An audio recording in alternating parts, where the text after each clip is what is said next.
Did you know that yearly Medicaid renewals will start again soon? This means millions of people who were enrolled in Medicaid during the pandemic may no longer be eligible for coverage. If this may impact you, the good news is you have options. Anthem Blue Cross and Blue Shield can help answer your questions so you can find an affordable health plan for you and your family. We want you to feel confident you're covered. Click to learn more. Policy exclusions and limitations apply. Anthem Blue Cross and Blue Shield is the trade name of Community Insurance Company. 92% of households that start the year with Peloton are still active a year later. All because of a fancy bike? It's not just a bike. Peloton makes treadmills too. All treadmills are the same. Our treadmills can adjust speed and incline automatically so you never break your stride. Whether you're squeezing in a power walk or training for a marathon, Peloton can help you achieve your fitness goals. 92% stick with it. So can you. Try the Peloton Tread risk-free with the 30-day home trial. New members only. Not available in remote locations. See additional terms at onepeloton.com/home-trial.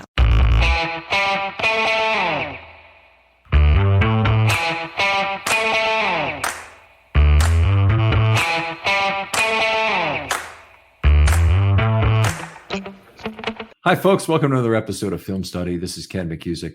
We're here to talk about that one play. And in this case, that one play is the 2011 touchdown to Torrey Smith that beat the Steelers in Pittsburgh dramatically to end a 92-yard drive. Here to join me to talk about that is Voss Larikos of Baltimore Beatdown. Voss, how you doing? I'm doing very well, Ken. Thanks for having me on. Excited to talk about what I believe was maybe one of the pivotal plays of the early Harbaugh tenure. Yeah, it was definitely a very cool play. One of the great Harbaugh teams of that early era in 2011, certainly. And they came right out and they beat Pittsburgh on opening day. But I don't want to trample on your toes too much. You tell us the story the way you want to do it.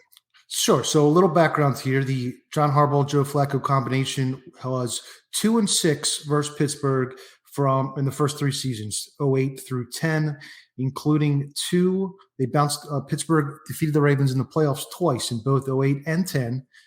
In that 2010 season, the Ravens seemingly had the division almost wrapped up. I believe they were undefeated at home until a late fourth quarter Troy Polamalu strip sack gave the ball to Pittsburgh, gave them the win, gave them the division, which contributed to that playoff loss. And then the Ravens rebounded in week one of the 2011 season with just a really a thorough beatdown, 35-7. They really put it on the Steelers off of that playoff loss. There were some fisticuffs with Troy Polamalu and Ray Rice and et cetera, and it led into this next game. That game had everything. That first game in Baltimore, a lot of people remember it. If you're too young to remember it, all I can say is make sure you get a chance to view it if you really want to understand how the Ravens' four defensive greats of the era were. Nada, Reed, Suggs, and Lewis each had remarkable games. They had a total of 7 turnovers in the game, and each of them was involved in multiple turnovers during that game. You will never see a greater performance of the four big stars all at once. The Ravens rolled over them 35-7, got Tomlin very upset, got certain Pittsburgh players very scared on the field, evidently. But that was kind of the backdrop going into this second game. And the Ravens needed it badly, didn't they? They sure did. There was a neck-and-neck race going down the season with the Steelers. The Steelers really had the Ravens numbered to some extent to that point. I mean, there wasn't thorough domination, but 2 times in the playoffs. And Joe Flacco, his touchdown-interception ratio going into this game was 10 touchdowns to 8 interceptions. He ended up finishing his career, or from that point forward, 18 touchdowns to 8 interceptions against the Steelers. So he sort of got the monkey off his back there. It was also Torrey Smith's rookie season. And he had that big week 3 3-touchdown game in St. Louis.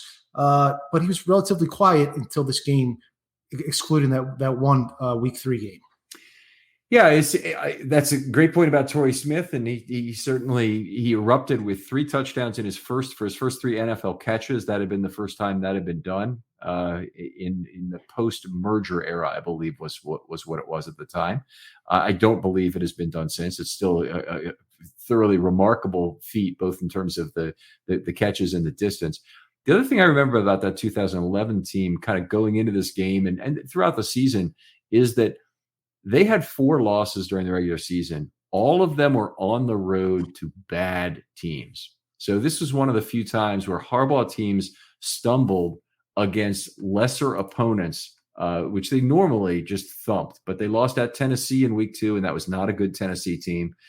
They lost at Jacksonville in a nightmarish Monday night game, 12-7, one that was just a misery to watch. I can tell you that. They lost at Seattle 22-17, even though the game leak came back in that one, a bad Seattle team. And then they lost at San Diego, and this is one of the few really bad Charger teams of the era. A game, I believe Antoine Barnes came back and had 4 sacks against the Ravens in a 34-14 loss. So that's about as bad as it gets in those terms. Fortunately, at that very, very same day, the Steelers were keeping the Ravens in first place. But the Ravens tried to give it away on a few times to the Steelers. They beat the good opponents that year. They really lost to a bunch of bad teams. That Jacksonville one really stands out as really just a disappointing. The whole pregame was Ray Lewis, a homage to Ray Lewis, and then Maurice Jones-Drew just embarrassed them. But back to this game here. I think this was probably the peak of the Ravens-Steelers rivalry or thereabouts. And it's been a very solid rivalry, but they weren't always necessarily meeting in the conference championship game routinely. So this game in particular, notably, Hines Ward was knocked out of the game and essentially ended his career. Ray Lewis hit him coming across the middle. Mm-hmm. That was after Jarrett Johnson knocked him out of the first game. So as much punishment as he delivered to the Ravens over the years, they did get the last laugh in the end. Also, good note was this was one of Terrell Suggs' patented screen interceptions, where he had that uncanny ability to just know when it was coming and jump out there and hide behind somebody and then jump up and took an interception from Big Ben. Also had a James Harrison strip sack for Pittsburgh. So it really, a lot of the stars were shining bright of that era of that rivalry.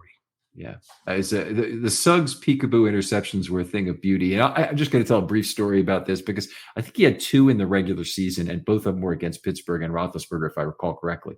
But he had one in training camp, and I still remember it to this day. He's hanging out on his usual spot opposite the left tackle, and somehow he just knew. And he went up, he tucked his head down for the ball as if he wasn't looking. Flacco tried to throw the ball in that direction. Suggs leapt up, caught the ball, ran immediately into the end zone. He usually just blow the play dead, and that's it. Mm-hmm. Spiked the ball like crazy. The defense is going wild over it, and I think it was Crockett Gilmore, but it might have been Todd Heap, one of those two. The tight. I think it was Crockett Gilmore at the time. Got up and said, "I don't know how he knew that play was coming. This is the first time we run that all camp." And it was Terrell Suggs loved to play camp.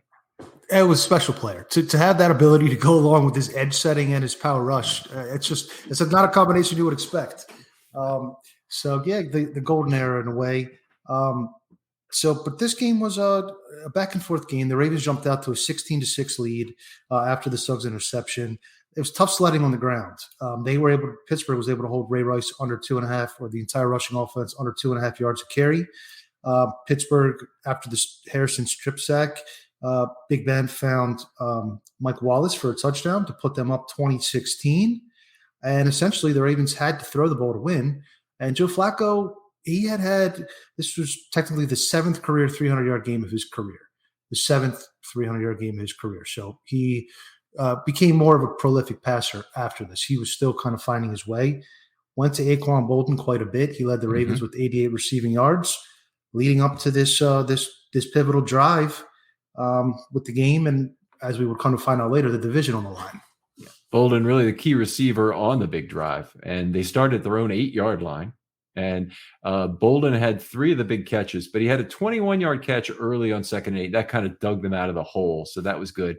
And then the big one came on 4th and 1. They ran a clear-out route, so he was – Did you know that yearly Medicaid renewals will start again soon? This means millions of people who were enrolled in Medicaid during the pandemic may no longer be eligible for coverage. If this may impact you, the good news is you have options. Anthem Blue Cross and Blue Shield can help answer your questions so you can find an affordable health plan for you and your family. We want you to feel confident you're covered. Click to learn more. Policy exclusions and limitations apply. Anthem Blue Cross and Blue Shield is the trade name of Community Insurance Company.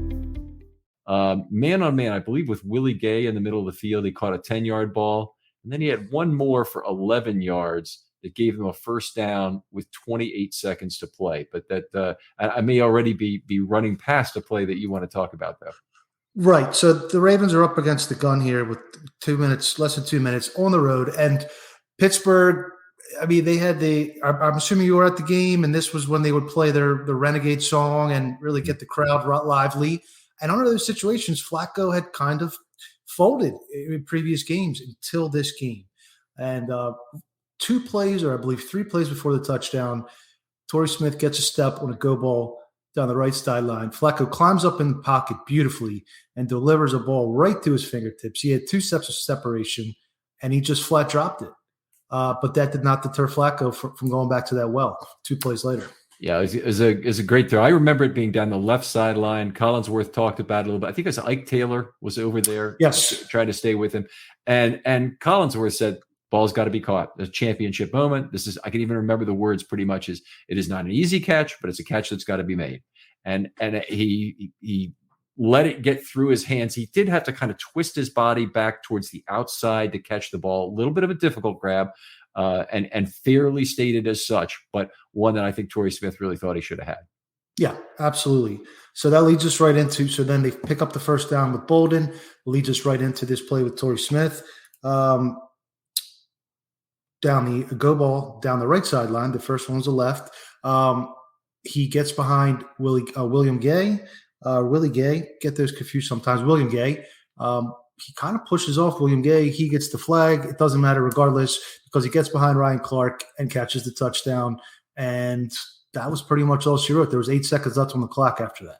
Veteran play, in terms of the push off, that's how it often is pointed out in these kind of situations. If that's pass interference, if it's the defender, but that's a veteran play. If it's the wide receiver, terrible angle by Clark to that play. Not of the same order of magnitude as the Mile High Miracle. That was worse, but this was bad in terms of, and Steelers fans blame it all on Clark. It has nothing to do with Torrey Smith or Flacco or anything else. It's all Ryan Clark messing it up on the angle. And that 92-yard drive killed their season. It wasn't the later fact that they lost to Tim Tebow in the playoffs. Right. They beat this team. So the Ravens end up winning that game. Both teams end up finishing 12-4 that season. So that's how the Ravens had the home field and advantage. Pittsburgh was bounced early in the playoffs. Obviously, as we know, the Ravens went on to make that run to the conference championship game that was derailed by Lee Evans and Billy Cundiff.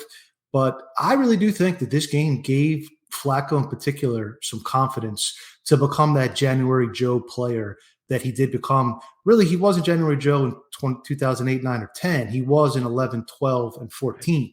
And I think, they say you have to see the ball go through the hoop sometimes.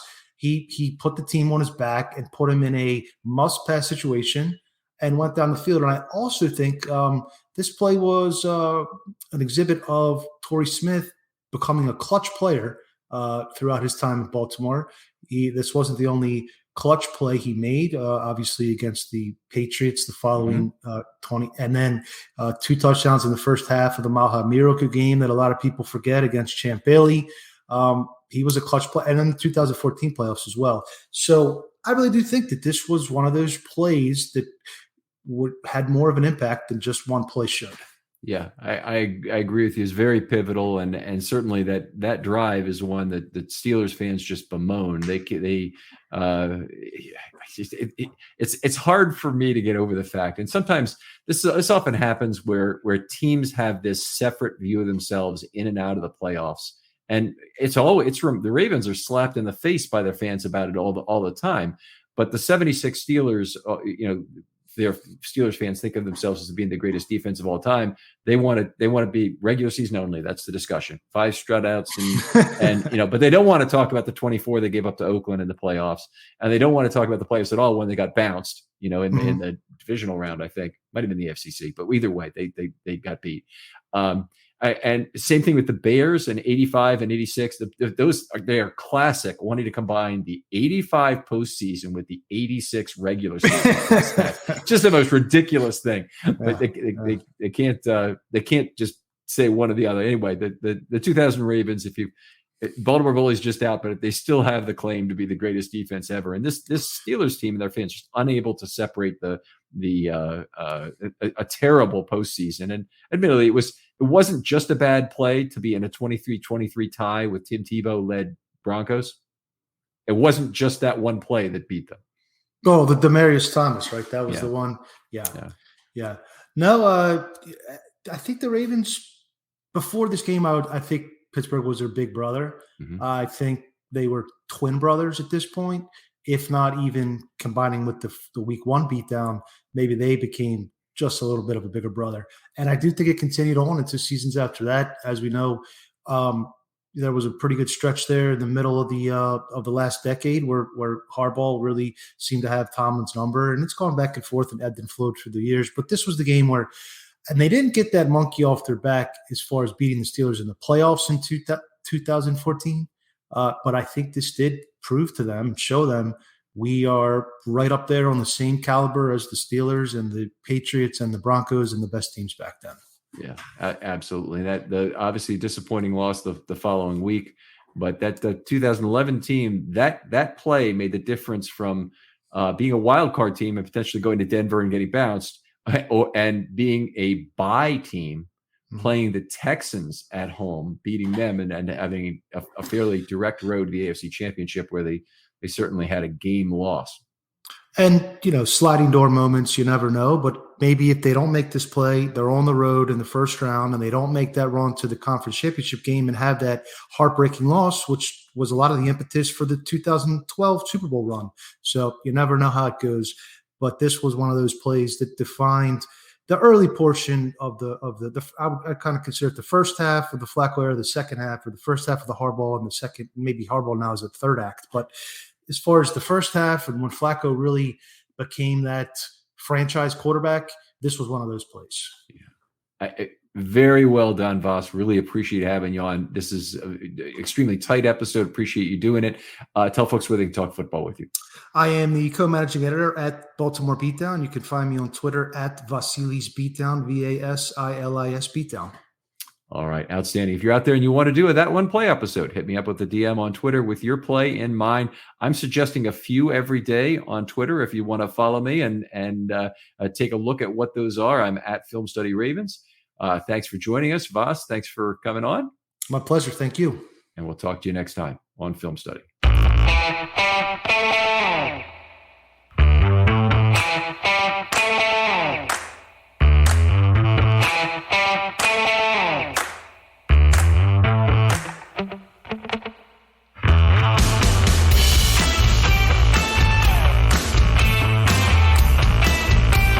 Did you know that yearly Medicaid renewals will start again soon? This means millions of people who were enrolled in Medicaid during the pandemic may no longer be eligible for coverage. If this may impact you, the good news is you have options. Anthem Blue Cross and Blue Shield can help answer your questions so you can find an affordable health plan for you and your family. We want you to feel confident you're covered. Click to learn more. Policy exclusions and limitations apply. Anthem Blue Cross and Blue Shield is the trade name of Community Insurance Company.